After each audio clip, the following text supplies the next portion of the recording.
Je vais commencer avec le gin tonic que l'on sert jusqu'à présent dans les bars que l'on connaît habituellement.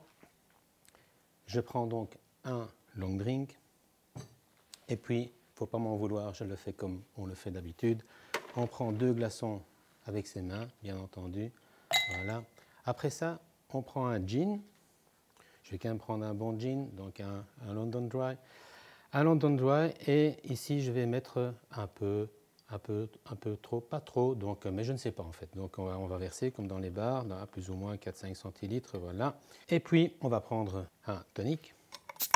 Voilà.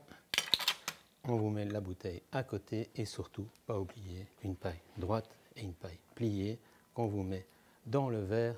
Et voilà ce que vous recevez dans un bar normal. Et dans certains endroits, on est même sympa au point de vous mettre un petit morceau de citron. Voilà. Alors, je vous explique 2 choses. La première, c'est que ici, quand vous recevez ceci dans un endroit où il fait chaud, je vous garantis que les 2 glaçons vont fondre super vite. La deuxième chose, vous commencez à vous servir. Et ça veut dire qu'au début, vous allez avoir un gin tonic.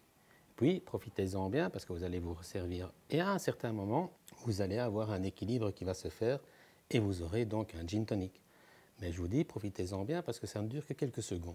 Puis, vous rajoutez encore un peu de tonic et vous avez un tonic gin. Oui, voilà.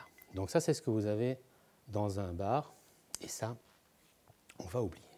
Et on va faire un gin tonic perfect serve. Il y a plusieurs gins. Par exemple, celui-ci, donc le London No. 1, qui vient donc d'avoir une médaille d'or en tant que meilleur gin au niveau du concours mondial des spiritueux. La couleur est naturellement bleue. Après la distillation, c'est infusé avec une fleur qui s'appelle la gardenia. Donc on peut dire que c'est un gin floral.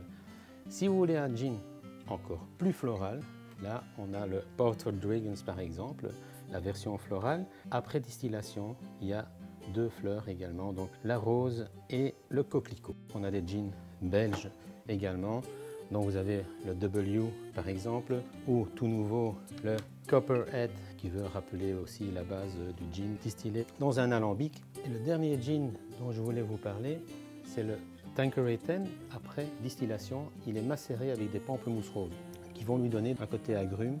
Si on réfléchit pour la décoration, on peut aller sur un zeste de pamplemousse rose afin de respecter ce gin.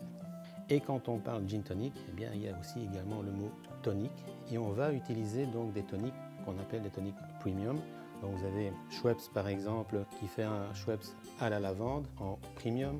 Vous avez Thomas Henry et vous avez Fever Tree également classique, mais également Elderflower qui vous permet de faire donc des toniques un peu plus floraux.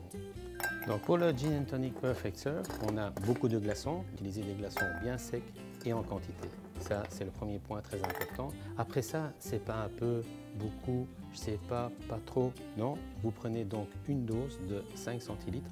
Pour une dose de gin, il faut idéalement 2 doses de tonic. Une part, 2 parts.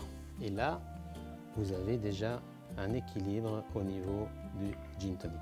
Quand on réfléchit à une décoration d'un gin tonic, il faut surtout penser aux botaniques qui composent le gin. Donc dans le cas du London No. 1, on a donc de l'orange, du citron qui sont prédominants, ce qui veut dire qu'on peut mettre un zeste de citron ou un zeste d'orange.